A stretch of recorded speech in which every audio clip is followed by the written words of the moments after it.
So hello and welcome everybody. So on behalf of the National Children's Bureau, I'd like to welcome you to our local authority webinar on Early Years Stronger Practice Hubs. Thank you all for taking the time out of your busy days to come along today. We hope you're going to find it really useful. My name's Jill, I'm Jill Holden and I'm from the Early Childhood unit at National Children's Bureau, and I'm an Early Childhood Programme Lead there. So we're absolutely delighted that NCB were appointed last year to be the delivery partner for the Stronger Practice Hubs, and I have the honour of leading this on behalf of NCB, which it's a real pleasure to be doing. I'll say a little bit more about me and my role in a moment, but first of all I'd like to also introduce some of my colleagues who are here today to support the session. Hopefully, I think you've already got your cameras on, but I hope to turn your mic on and say hello if you can. So Alice Ashworth from Department for Education. Hi everyone, I'm Alice and I am the team leader on the Early Years Stronger Practice Hubs. Perfect, thank you, Alice. And Sarah Creek, you would say hi. Hi everyone, I'm Sarah Creek and I work with Jill in the Early Childhood Unit at the National Children's Bureau and supporting this programme as well. Perfect, thank you very much. And we also have Laura Sarmiento from the National Children's Bureau in the background. I don't know if Laura wants to say hi or not. Laura's busy. Are you there? You say hi. Hi everyone, I'm Programme Manager in the Early Childhood Unit. Wonderful, thanks Laura. Laura's behind the scenes doing a lot of the techie stuff as well. Unfortunately, Stu Mathers and Sarah Tillotson from the Education Endowment Foundation are not able to be here live with us today, but Stu's really kindly provided us with a recording about the EEF element of the programme, and I'll be playing that for you a bit later on in our session. Okay, so before we get going with the content, I'd just like to take a few moments, if I can, to share a couple of housekeeping and technical type of points. So as local authority colleagues, I'm sure you're now all extremely used to working on Teams, so I'm doubting that's going to need any introduction. But to ensure everybody can hear and we don't get sort of background noise, if I could ask you please to remain on mute for now, that would be fabulous. But do feel free to leave your cameras on if you wish. We're keen for your input and questions today, and your input and your questions are really vital in helping us to continue to shape the delivery programme as we go along. And so that we can also ensure that local authorities have got a really deep understanding of how the hub processes will work, and of course your role in hubs as well.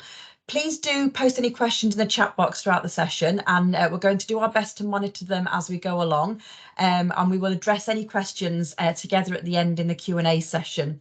If you do see a question that somebody's posted that you think, oh, that's a great question, I'd really like to ask that too, feel free to like it, and what we'll do is look at prioritising those to make sure we get through as many questions as we can.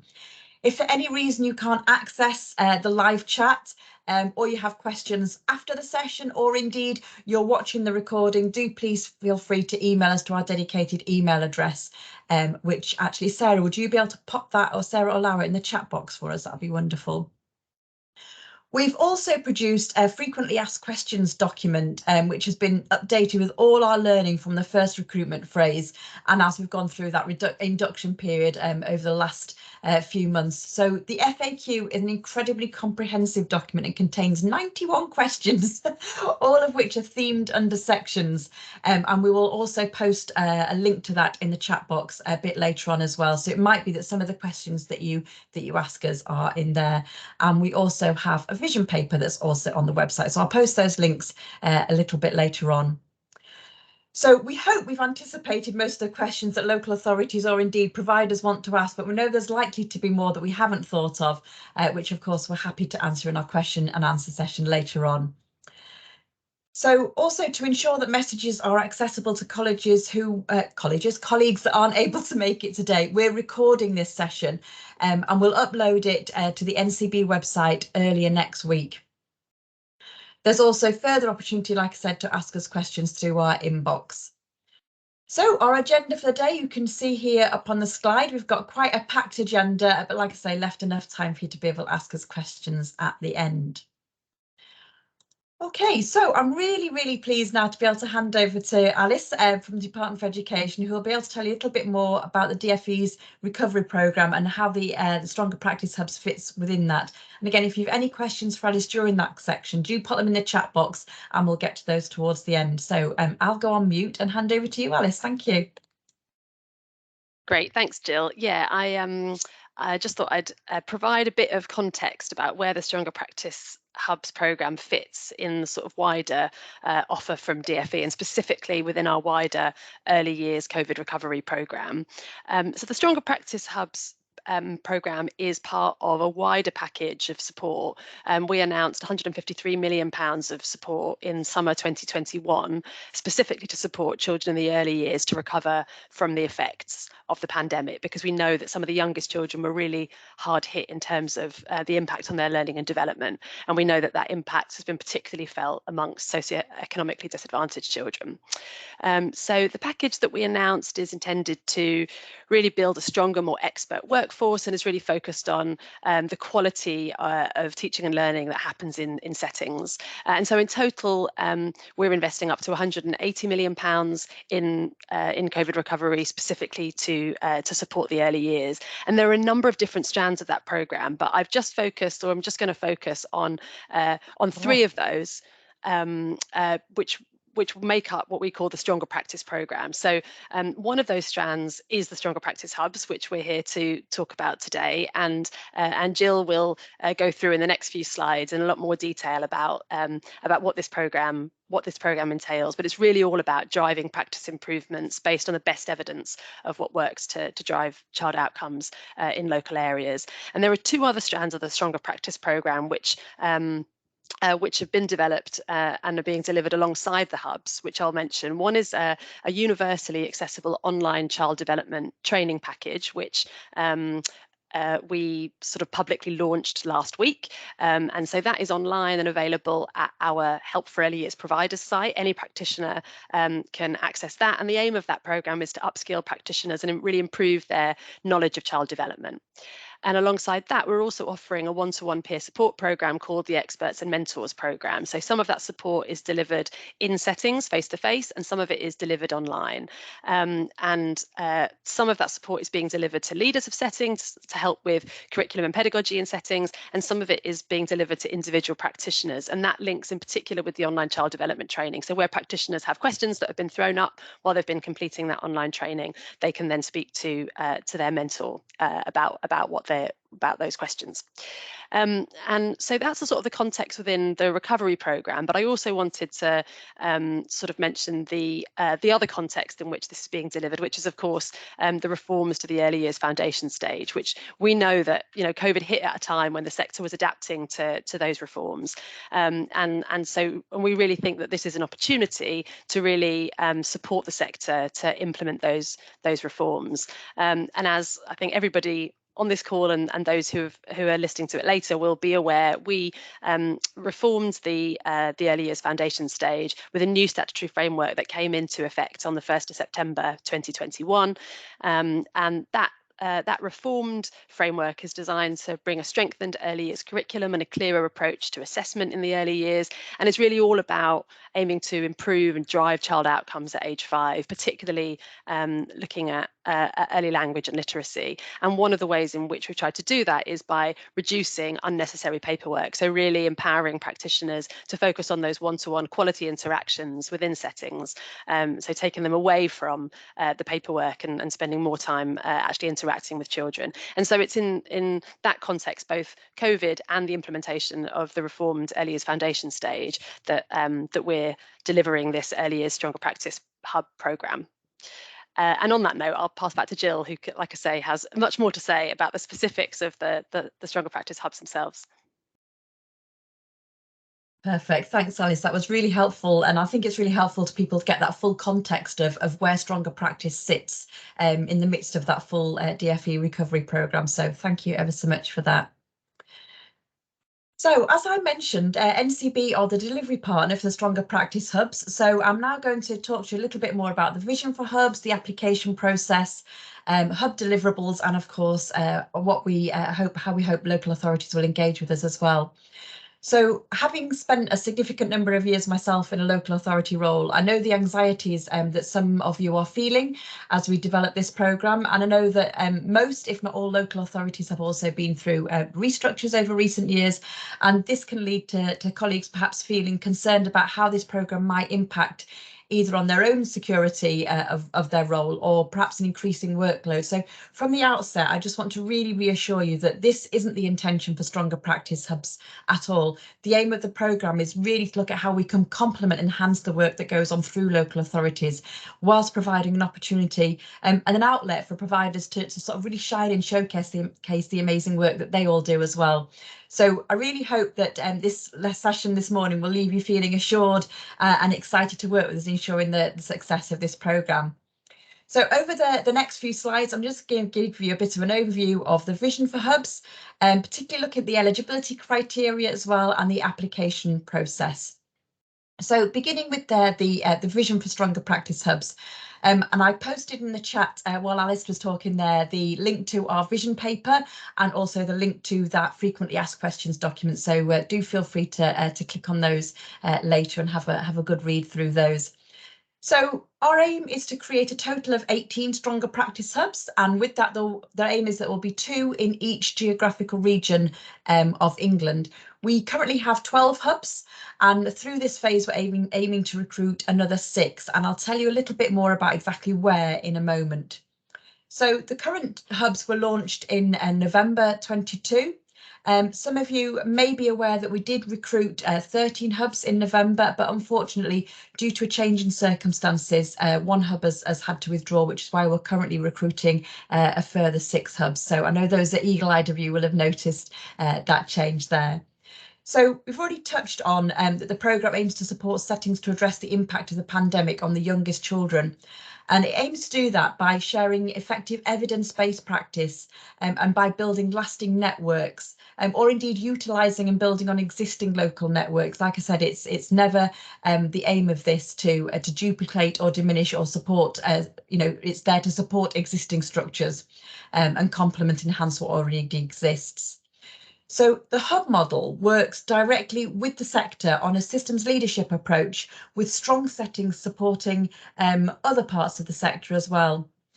NCB, one of the things it really prides itself on as an organisation is the ability to be conveners and collaborators. So finding ways of bringing people and organisations together to look at shared outcomes, really. And this is one of the many reasons why we're so delighted to be delivering this programme.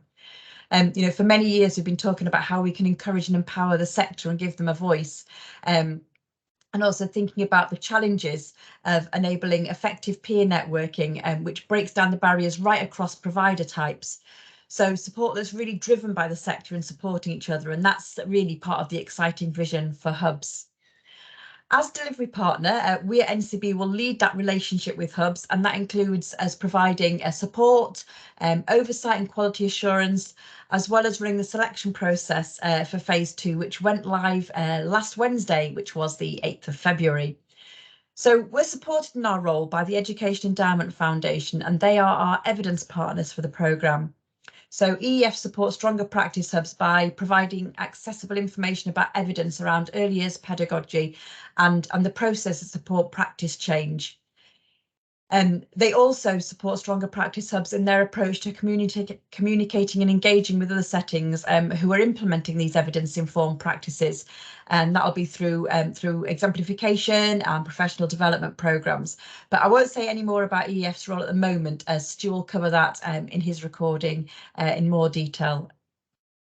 So the network of Stronger Practice Hubs will also bring together and mobilise the sector, developing that shared language and understanding about evidence-informed practice-led system all by itself. So that's one of the really exciting elements of the hubs. So taking a few moments now to look at what the role of Stronger Practice Hubs will be. So each Stronger Practice Hub will support settings to adopt well-evidenced practice improvements. And there are predominantly 4 ways we anticipate this will be delivered. So those 4 ways are up here on the screen. I'll just pad those out with a bit more information for you. So the first one is establishing local networks and systems to share knowledge and effective practice.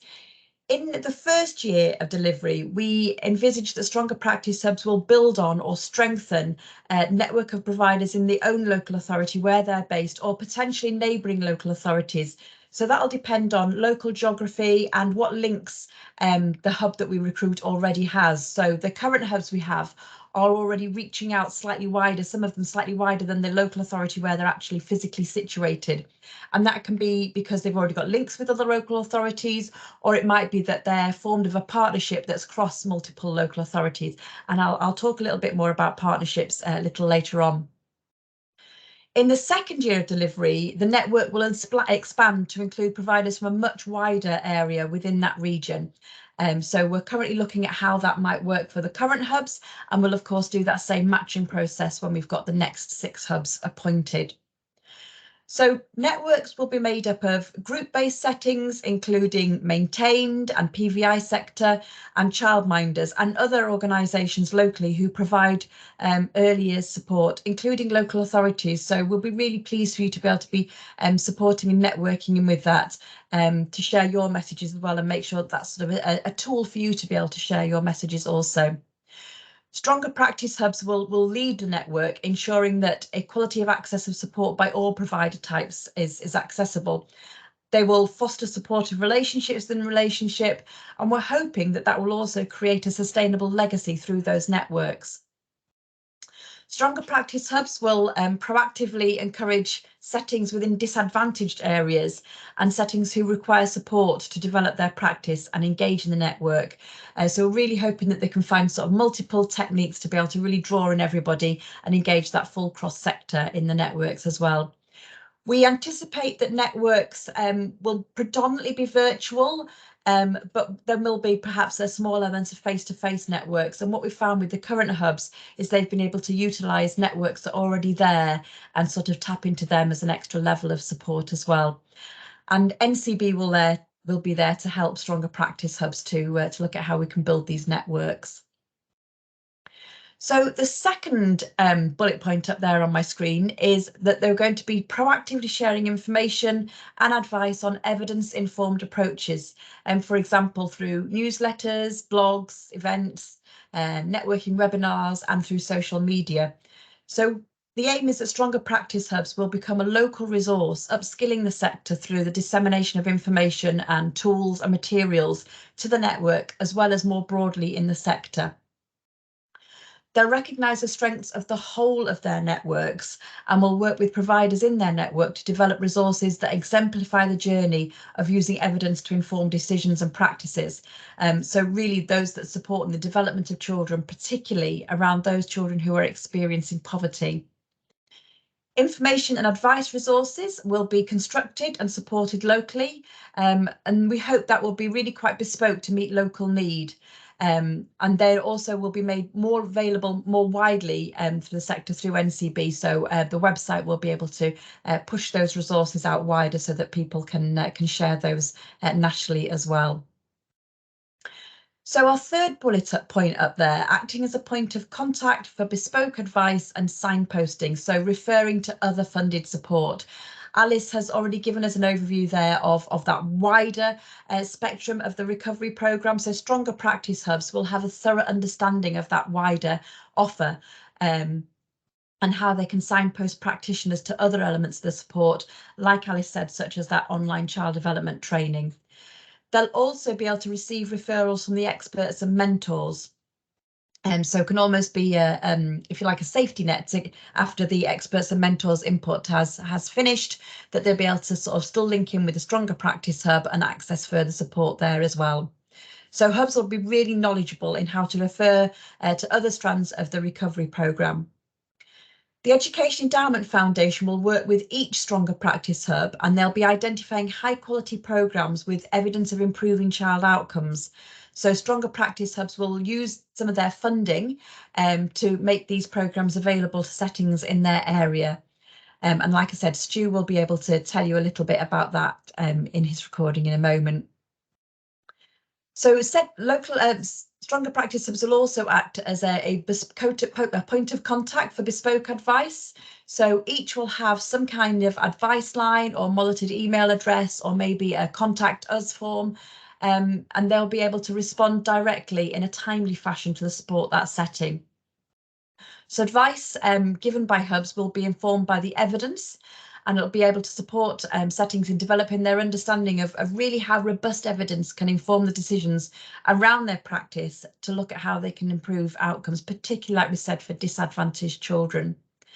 And this evidence base for early years is something that the sector has yearned for years, really.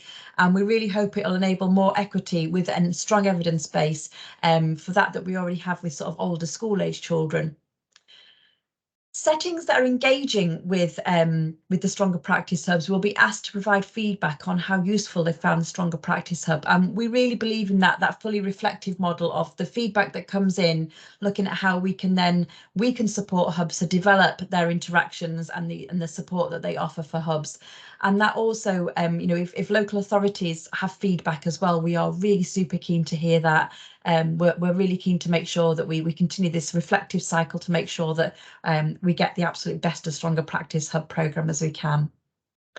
So Stronger Practice Hubs will have a single point of contact within NCB, and that's me.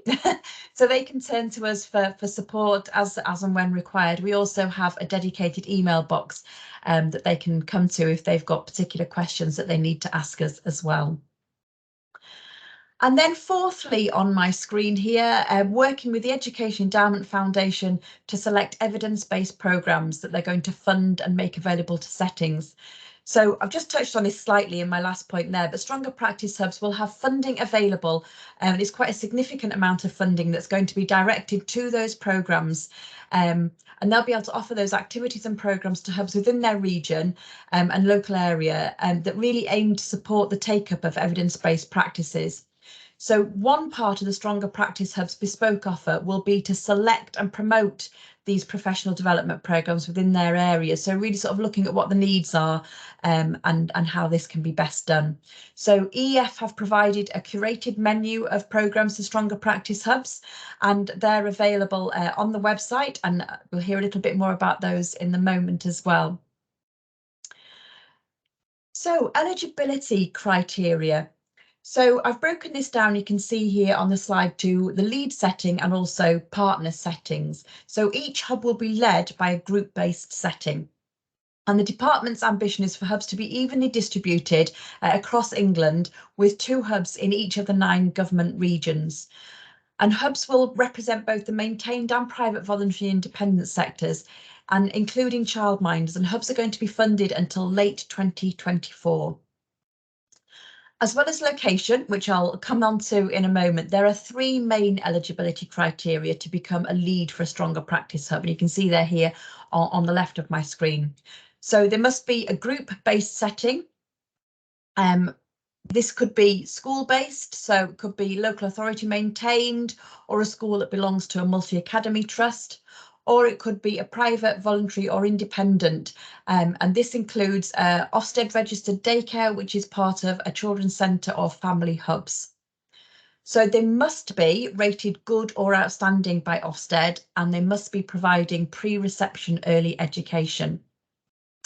So we have a 4th eligibility criteria there, and this is a reflection of the fact that the programme will mainly target settings and children most in need, both due to COVID-19, but also with a focus on supporting children from socio-economically disadvantaged backgrounds.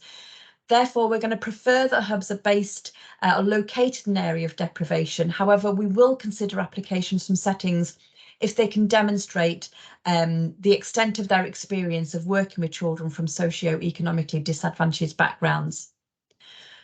Each hub may have up to 5 partners. Now that 5 includes the lead setting. So you can see here from my little table there on the right-hand side of the screen that each partner must provide early years education, must have a current Ofsted grade of good or outstanding, or equivalent rating if the partner is a childminder who is registered with a childminder agency. Now, if they are registered with a childminder agency, the agency that are registered with must also be rated effective. And that's because we want to have real faith in the judgments that the agency have rated against that childminder. Okay, so I've touched on this slightly already, but one of the other criteria is geographic location.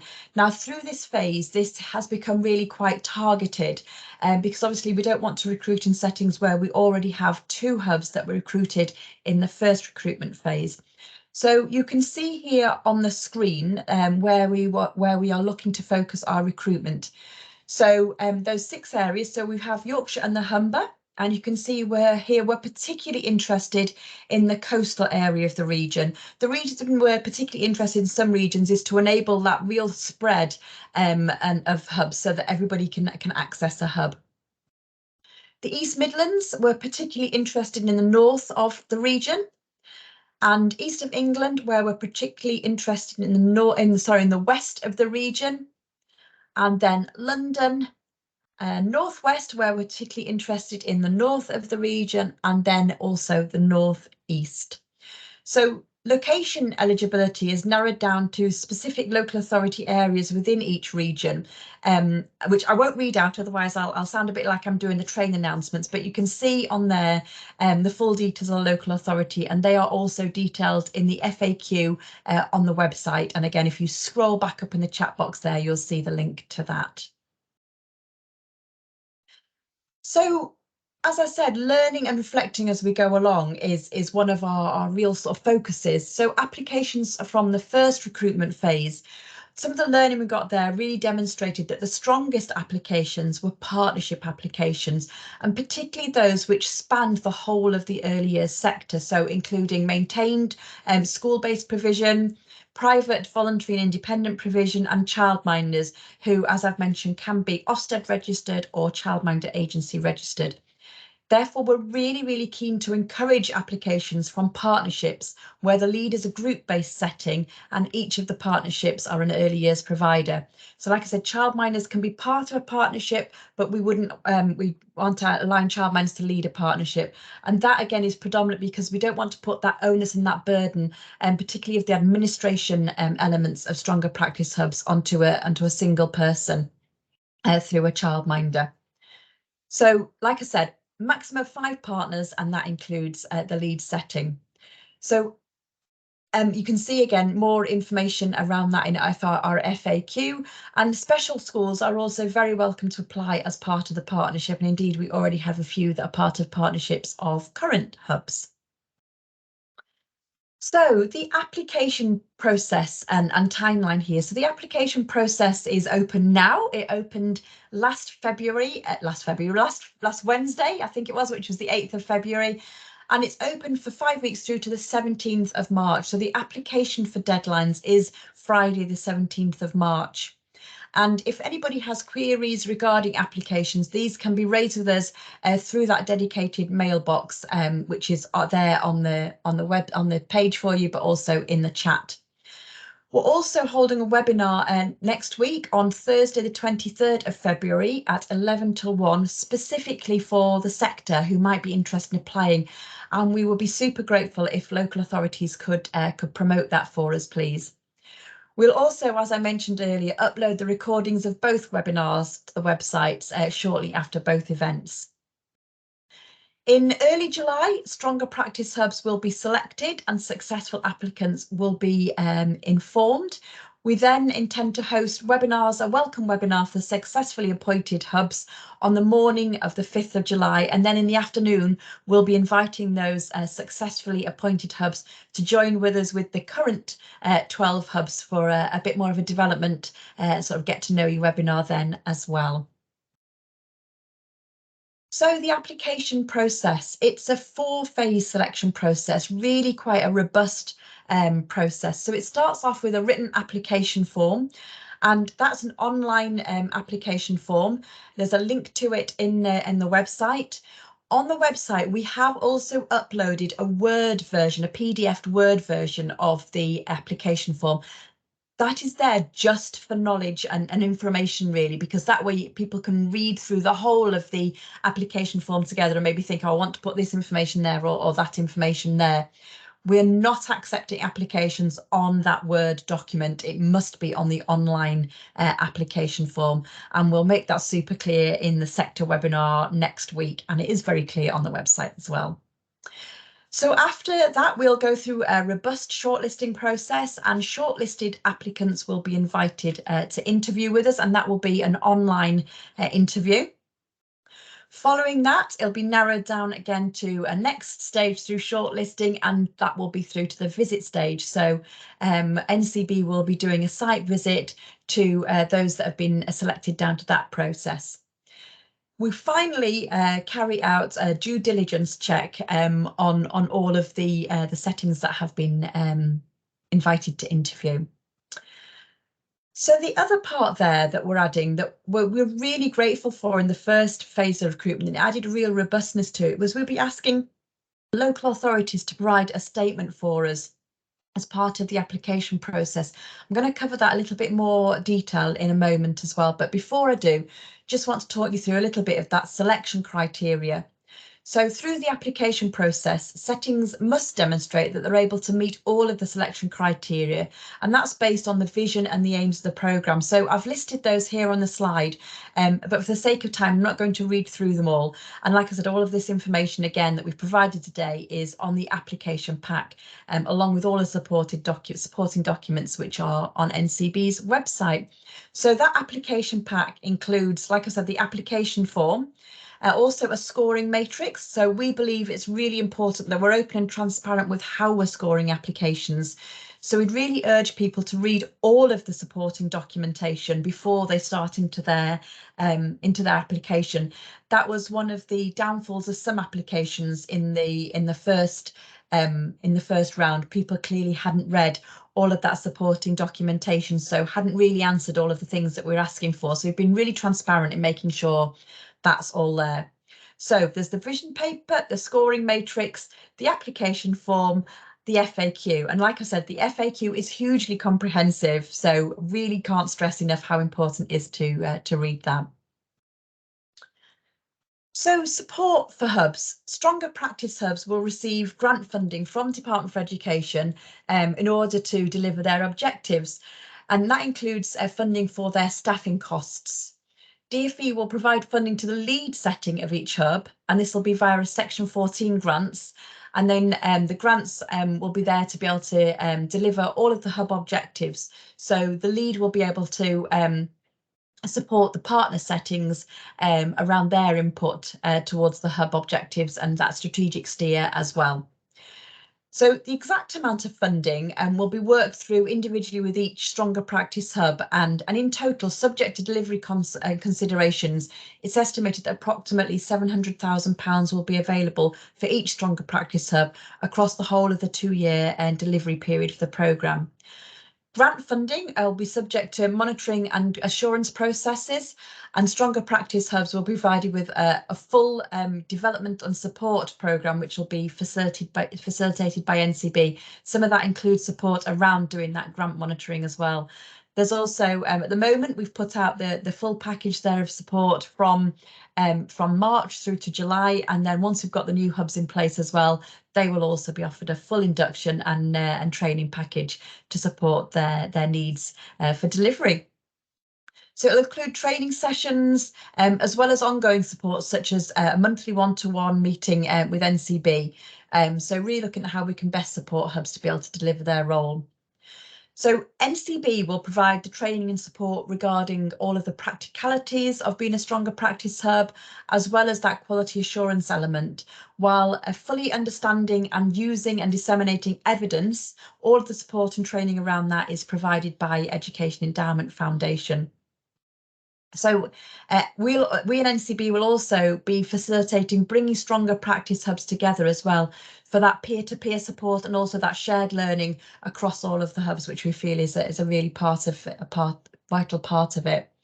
Also, as part of our offer, NCB has arranged access for hubs to have some specialist support to 2 areas that we felt hubs may be in need of additional support around. So these are around including and supporting childminders, and we have some bespoke support available through Pacey there, and also support around helping them develop SEND practice, and we have some bespoke support there through the Council for Disabled Children.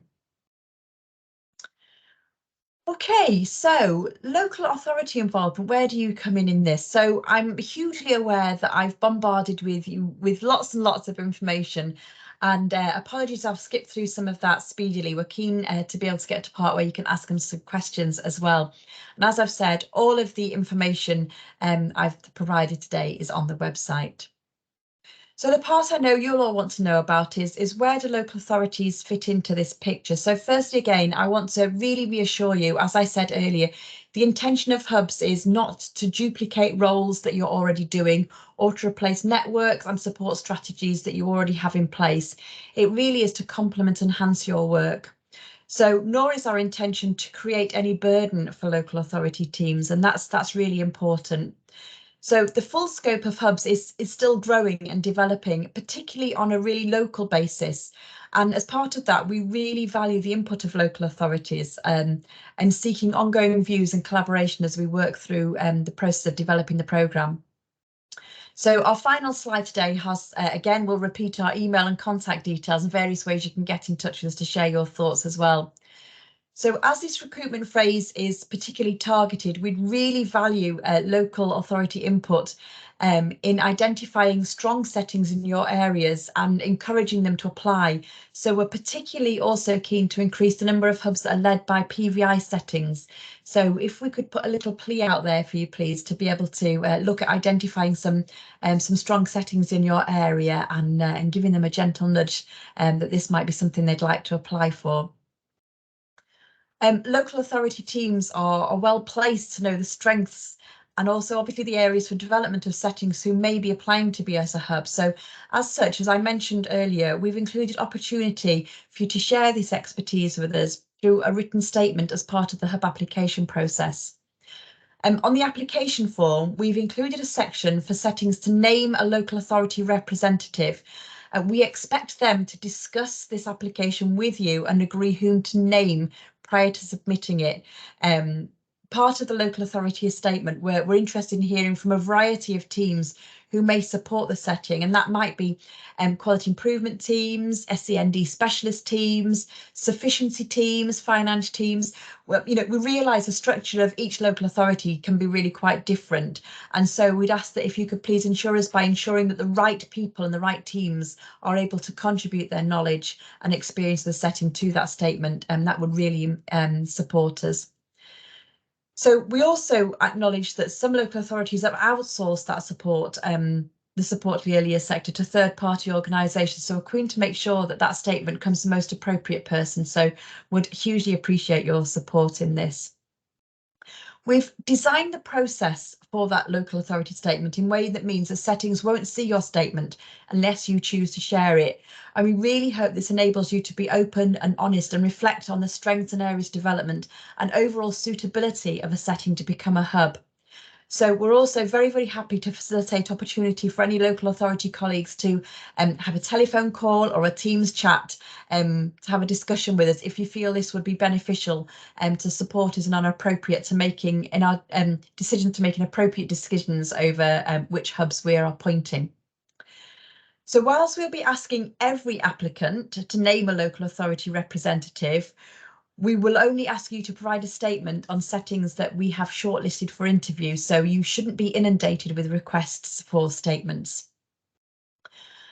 As I said, local authorities are also best placed to understand the needs of the local area and also the development needs of individual settings. So we hope the local authorities will be able to work with hubs to support them in carrying out this role. And sort of that division of who of you is doing which part of the role, so how you can utilise the support of the hub best in supporting those settings. So potentially hubs that have been graded less than good might be that you feel they'd really benefit from being directed towards one of the EEF's evidence-based programmes and that would support them. So that's a key role for local authorities there if you're happy to support us with that. Like I mentioned as well, it's by no means a done deal, so we really do welcome your thoughts on how hubs and local authorities can best complement each other. Stronger Practice Hubs offers an exciting programme, so working with the hub and EEF to share and develop and grow the evidence-based programmes locally. Local authorities are also represented as part of our advisory group, which meets quarterly. So the whole programme aims to sort of pull together and really enhance and develop the early years sector, which is something I'm personally extremely excited about. Okay, so I'm now going to stop sharing as we speak, and I've got a thumbs up from Alice. That's great. So I'm going to press play. Hello Alice, can we hear everyone, it? I'm Stu, the head of evidence mobilisation at the EF, the Education Endowment Foundation. I'm sorry we can't be there in person to present today and to answer any questions, but due to leave, we just weren't able to field anyone. So you've got me doing a pre-record, which hopefully helps explain the role of the EF as the evidence partner to the Stronger Practice Hubs programme. So our mission at the EF is to improve outcomes for socially, economically disadvantaged pupils between the ages of 2 and 19. And we do this by supporting evidence use across the English education system. We pride ourselves on being an independent organisation. We're really committed to transparency and being led by evidence in all that we do.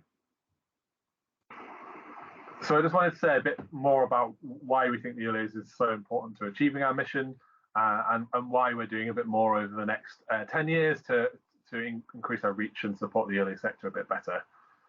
I guess really fundamentally this is because when children start school at age 5, those from disadvantaged backgrounds are already likely to be behind their classmates, and this attainment gap only widens throughout school. And we know from the research evidence that even before the pandemic, progress towards closing that attainment gap had already slowed and potentially even started to widen. And the evidence, and probably something you'll recognise from your day-to-day experience, suggests that those children who are living in poverty, experiencing disadvantage, were the hardest hit by the pandemic in terms of their outcomes. And then, despite the efforts of educators and settings, actually some of those children are also the ones where the gap and the impact seem to be the kind of hardest to recover from as well. So I've said a bit about the EF and what we do and what's our mission and why we're really keen to do more in the early years. I've not really said anything about how we do it, so I'll just do a quick summary of that, and I think that leads us nicely into how we're supporting the Stronger Practice Hubs programme. Essentially, we do 3 things. So we start with what we know now, and so we summarise the existing evidence base, and we look for findings from robust studies, and we help make sure that they are synthesised in a way that supports practitioners to understand and use them. I guess you could say this is a bit like taking kind of really rigorous approaches to draw out the collective learning from hundreds, if not thousands, of educators and their experience. We generate new evidence, so where there's gaps or there's programs, we do high quality evaluations to help make better and more informed decisions about which approaches might be better bets for the future. And then we also do quite a lot of work to support evidence to be used. So to kind of mobilise this knowledge and to support people use it in practice. And our work to support Stronger Practice Hubs is drawing on all 3 of these areas, but in particular is using some of the lessons learned from our mobilisation activity. So how are EF supporting the Stronger Practice Hubs programme directly and bringing that expertise to bear? So we are keen to support through NCB hubs to do the best job they can as hubs. And we want to bring some of the evidence around kind of practices and content, so different areas of pedagogy and what does the evidence say might be better bets than others to support children to develop. Some evidence around processes, so what are the most effective ways to support practice change through things like professional development implementation. And also in a slightly meta way, we want to share some of the evidence around evidence use and research use to support the development of the kind of the structure and the infrastructure for the sector to better develop evidence-informed practice over time. And specifically, there's kind of 2 key things that we're doing that relate to that. So one is we're providing a framework. It's called the Evidence Store, which is an accessible place for understanding the kind of current evidence, and I'll say a bit more about that in a second.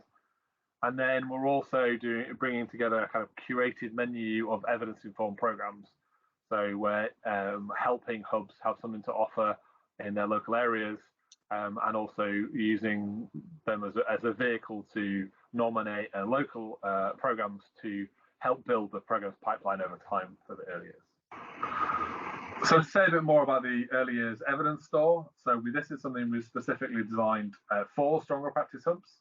And what we hope it is an accessible summary of the evidence that helps hubs to work with educators to understand and reflect on their practice. And what we've done to start this off, and it's a live resource, and we'll be developing it over time.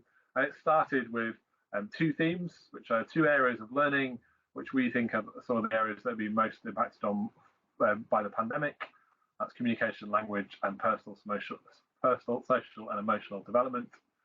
And within these themes, then there's a set of approaches, and these approaches are essentially kind of recommendations for teacher and learning in the early years. So to explain a bit more about what those approaches are for communication and language, they include things like teacher modeling vocabulary, interactive reading, and those kind of things. Where there's kind of strong and positive evidence around that approach, we've also then tried to illustrate a bit more about the sort of practices that are usually associated with enacting that approach in practice. So, for example, in relation to teacher modeling language, some of those kind of explicit practices might be things like questioning, explaining, and showing, those kind of things. So this level of detail hopefully is then supported by a series of exemplification, so those kind of videos to help kind of really bring some of those things to life and to give practitioners an opportunity to kind of see what things look like in practice and to use that as a mirror to their own practice. I said that this was a live resource. This is something we are developing over the next year to 18 months, and we're really keen to kind of work with hubs as part of that development, in particular around that exemplification piece. I think the other thing I should probably say about it is we're really keen that the exemplification is across different provider types, so childminders, PBIs, school settings. It shows a diversity of children and adults, which reflects the population of our country, but also exposes and explains a different how these approaches and practices appear across different elements of the pedagogical continuum, so between more adult-led and more child-led activities. So the other part of our role, I said I'd return to and say give a bit more detail around is in relation to curating a list of evidence-informed professional development programs, which we are bringing together so that hubs can fund and make available to settings in their areas. So we've identified a list of programs, and we then work with hubs to make those available. And in parallel, we'll be funding evaluations of those programs and other support so that those programs can enter the program's pipeline. And we think this is a really good opportunity to both support recovery and to help build the legacy of evidence-informed programs for the early years sector. And what we will do is also then provide an opportunity for hubs to nominate local programs, so programs that might be worth exploring to enter the program's pipeline as part of their work going forwards. So because this is the second phase of recruitment, what we didn't want to do is make it so that new hubs missed out on the opportunity to bring some of those programs to the areas. So when we've been through the selection process with the first 12 hubs, we've also allocated some of those programs to the new hubs. And we've provided a bit more detail in the application documents, so the vision document and the Q&A. That includes a sort of summary of the programs and the costs for Stronger Practice hubs. So hopefully that information is clear, but I've done a quick summary on the slide here. It's also worth kind of flagging, and I mentioned it briefly, there will be at least one other selection opportunity for programs in your area, and potentially a chance to nominate smaller local programs too. I think it's worth us just pausing what that means in terms of the kind of finance when looking at the model of hubs going forward. So I think the guidance for applicants suggests that hubs are likely to spend quite a significant proportion of their funding on support and access to these programs, and that might be anywhere between £250,000 and £350,000. I realise you've been hit with quite a bit of information from me there, and hopefully that gives you a bit of a flavour of the work of the Education Endowment Foundation and how we'll support the Stronger Practice Hubs programme. I'm sorry we're not around for any questions, but if you did have any questions about our role or about any of the resources that we're bringing into the programme, do feel free to drop us an email at the email address on the screen. And thanks very much, and I hope the rest of the webinar goes well. So we're now going to come on to a question and answers session. So I can see, let me just get the chat up. I can see that there's been one question in the chat which Sarah has very kindly answered there. So I was going to ask Sarah now to chair the Q&A session and pick questions out of the chat box, but there's only the one up there, so hopefully everybody can see that as well. Okay, so does anybody have any other questions?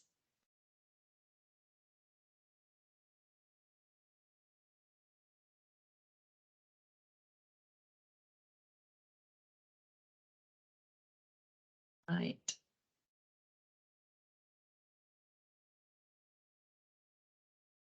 There's one that's just come in here from Vicky.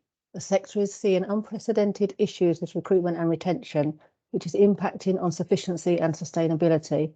How will the hub support with this crisis?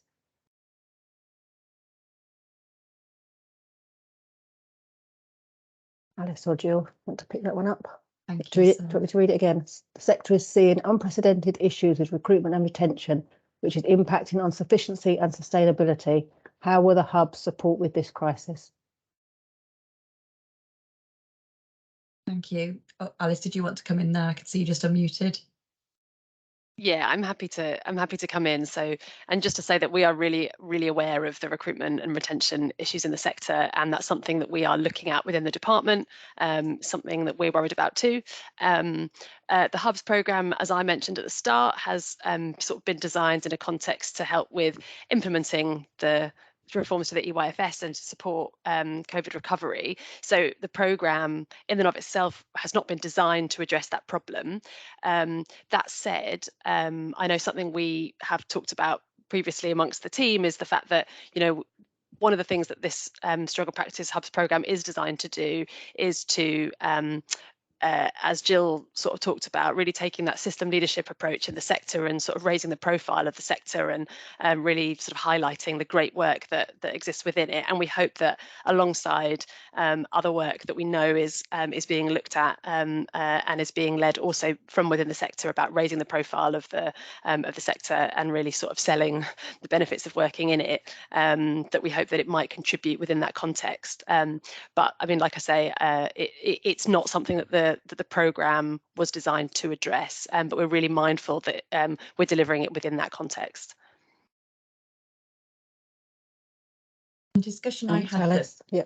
A discussion I had with the hub this week as well. They were talking to me about that, and they were saying that what they also really hope is that the fact that Stronger Practice Hubs are raising the profile of early years, that it might hopefully attract. And one of them had been talking to a local careers advisor and was saying about the strengths of the Stronger Practice and hoping it will sort of help by sort of recruiting people into the sector as well. So like Alice says, that wasn't the intention, but if there's always positive byproducts, that's always really fabulous.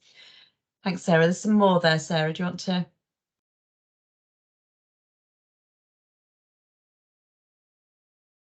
Yeah.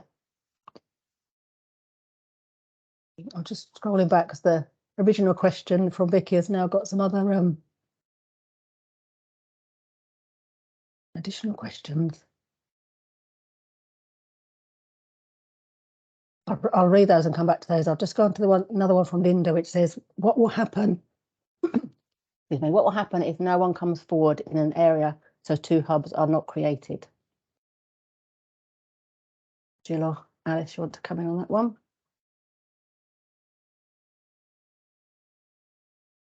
I can come in. I mean, I guess the first answer is we really hope that we do recruit 6. So we think this is a really great opportunity, and anything that that local authorities can do to try and encourage strong applicants to come forward, we'd really welcome. We have said in some of our communications around this that the programme is looking to recruit up to 18. So it's really important that we recruit the right providers. So if we don't have 18, then the network will be slightly smaller, but obviously at the moment we're still really focused on recruiting another 6 and having 2 to cover each of the government office regions. We had a huge deluge of applicants in the first round as well. So yeah, we like Alice says, we're remaining optimistic that we'll get some applications. Thank you. So, and this is following on from Vicky, or Vicky's sort of question continuing, the earlier sector is seeing increase in providers of receiving inadequate outcomes at inspection. How will hubs support with safeguarding and welfare elements, the EYFS, and how will they link in with Ofsted? Will Ofsted outcomes be part of the evaluation of this programme? That's a really great question, and yeah, that's something I can reflect that hubs in their one-to-ones with me have already fed back around decrease in both an Ofsted inspection outcomes, but they've also flagged that need around safeguarding and welfare elements of EYFS, and so hubs that are already in place are already looking at offering support around that. Ofsted also are very keen to partner with us, so you know, as part of our due diligence, Ofsted are there in supporting us with that. And if we have any sort of specific questions for Ofsted, they're very keen to come back to us and answer those as well. Will Ofsted outcomes be part of the evaluation programme? Was that one of the bits of the question there? Alice, do you want to come in on that bit? Yeah, I can pick up. So we are in the process of appointing an evaluator, an independent evaluator, to look at the success of the programme overall. Like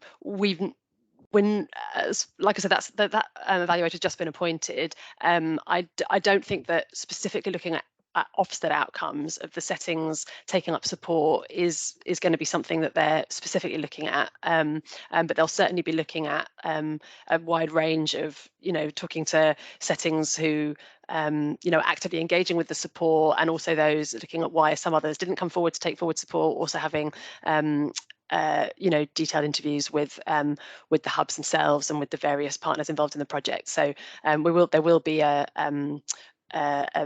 published evaluation at the end of the programme, but I don't think it's going to be specifically looking at Ofsted outcomes.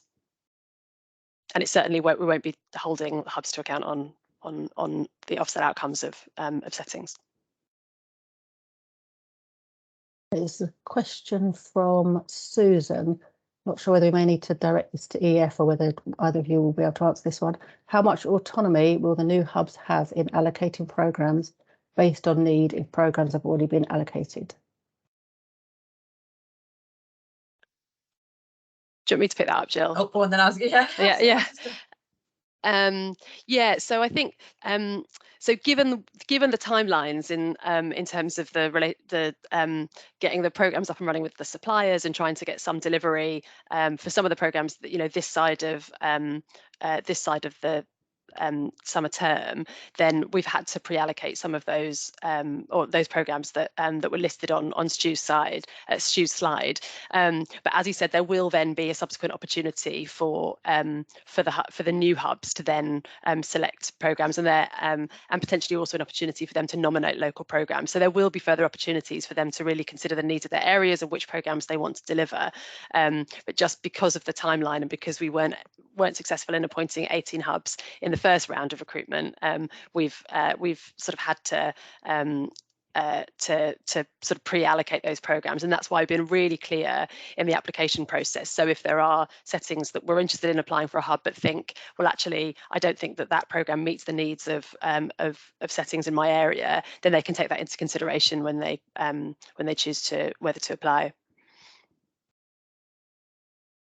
Thanks, Alice. And one from Debbie, perhaps for you, Jill, with sort of specifics to the recruitment in the second phase. If you had applications in the first round that weren't successful, are you automatically re-looking at those, or are you just looking at resubmitted bids? That's a really great question. Yeah, thank you. So we've had really quite a thorough process here as well. So what we have done is any applicants that came in the first round who there was a box that they could tick, did they want to be reconsidered? Some of those applicants we have now been back in touch with, the ones that were shortlisted in our first round quite highly, we've been back in touch with and said, do you want to reapply? So we've also made that clear on the vision paper, on the documentation on the website, that if settings want to either have their original application re-looked at or want to reapply. We've had quite a few emails in from people as well, inquiring about that. So what I've also been able to do is offer people that support of our learning from that first application. So what might have been a reason they didn't get through. on the first round, so such as broader partnerships that span the sector, etc. So if settings if they want their first submission to be re-looked at, we can rescore that, but most who have been in touch with us have said, actually, we know more now, we want to add more to it, we want to resubmit an application.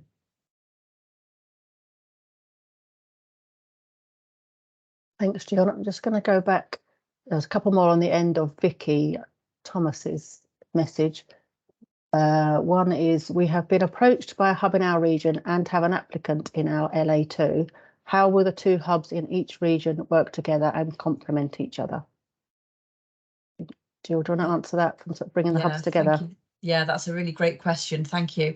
So yeah, that's something we're really keen on. And the areas that have already got two hubs, those hubs are already talking with each other. In fact, they've been speaking with each other around the reach, around the EEF programmes, and around how they can complement each other.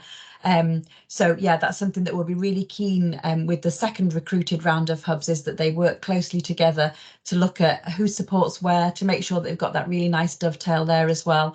And that's one of the prime reasons that on that 5th of July, we've got the welcome webinar for the new 6 hubs on their own. But then in the afternoon, we've got a webinar to bring all of the hubs together again, so we can start that introducing them to each other, so they can look at how they can work effectively together. It's also a really key part of the programme that we're bringing all of the hubs together to share all of their learning nationally. Great believer in not reinventing wheels when people can share those sorts of things across each other. And as such, we've actually got our first live face-to-face day for all the current hubs coming up in a couple of weeks, which we're super excited about. But I know the hubs are really excited to be able to get to meet each other face-to-face as well. And part of that day, they'll have opportunity to spend some time looking at their delivery plans and looking at how they dovetail in with the other hub in their area where there is one, and what potential they might be looking at, and things they might want to sort of focus on with where there isn't a hub, and sharing right across the regions as well. So yeah, we're very, very keen that that we share that learning and they work together. Thank you.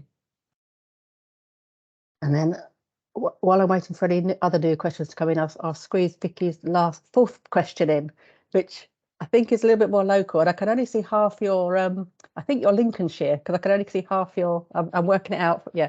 So this may be more local to you. I'm not sure, but an applicant from our area is asking for support with identifying childminders for the hub and to support them to understand how to complete due diligence.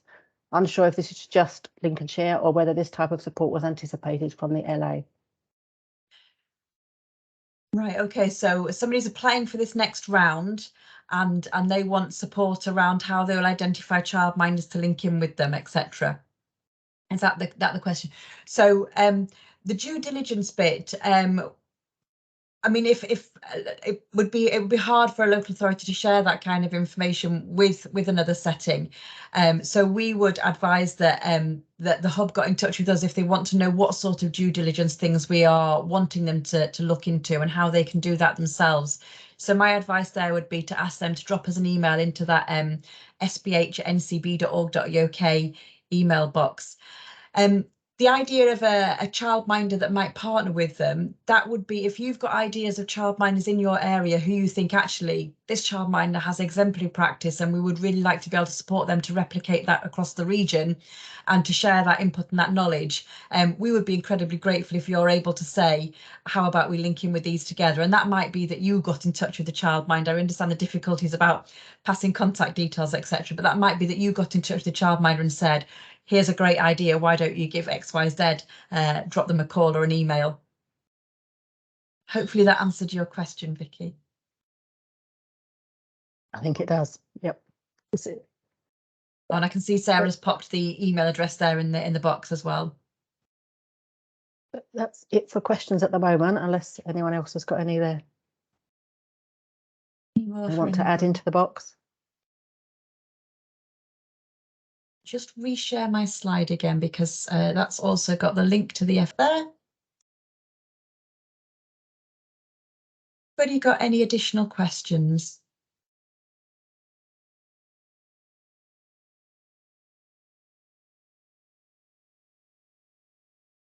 No? Okay, well, I'm really aware I don't want to keep you sat here extra time that you don't need to be, because I'm aware that people are very, very busy. So if that's it for questions, oh, can't see you, but I can see the little wiggly thing that says somebody's typing. So I will hang on one moment and see if another question's coming in there. And I'll take this as the last question for now, I think. And then if people do have more questions, oh, it's just a thank you. And I waited with bated breath. Okay, so thank you hugely for your input, and I hope you found that helpful as well. So on this slide here, you can see all of the ways that you can keep in touch with us. So through our website, through Twitter, through our dedicated email address.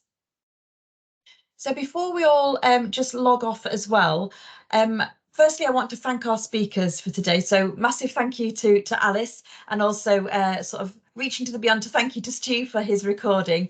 Thank you to Sarah for chairing those Q&A sessions as well. And also big thanks to Laura behind the scenes for doing some of the tech stuff there and making sure everybody's on and okay.